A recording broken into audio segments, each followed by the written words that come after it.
Matilda Sakwa walks into the National Youth Service with hopes of breathing new life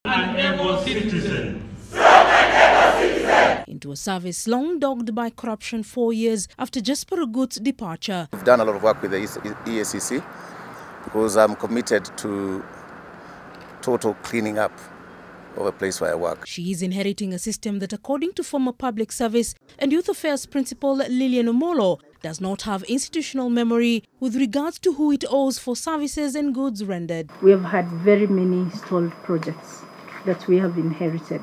According to Omolo, the new DG at the NYS, just like the team before her, will have to deal with stalled projects and reallocate funds where millions of shillings were once pumped into but ended up down the drain. We are no longer going to tolerate in our country unethical people. An example is the stalled NYS project at the industrial area, which has been revived. So we really do not have all the factors around why the project was stalled.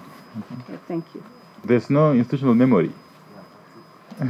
That is a challenge that we are dealing with a lot of the projects that are stalled at NYS. There is no institutional memory. Sakwa's first duty might be to streamline the procurement and tendering processes. Since revamping the NYS, the ambitious nature of the programs has led to heavy funding and created lucrative cash dispensing machine for the corrupt in society. The Cabinet Secretary gave direct instructions to the DG that from now on, all central procurements must be, all procurements must be centralized.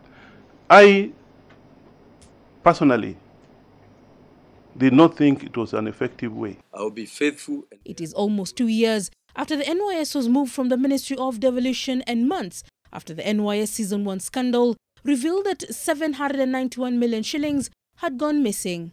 Before migrating to from the manual system to the e-procurement, I said what we have before our hands was really a classic case where that manual process was abused, or allowed to use it was raped by the players, so that indeed they would be able to break and ensure that there is a pilferage and loss of government revenue. Her predecessors have stated that changes in how the service does business have drawn a backlash from cartels. When you take business from her, because you have given to someone who you are saving a lot of money, you want to ask yourself, where was that saving going? And as the person who has now missed that saving, are they excited about it? And this perhaps...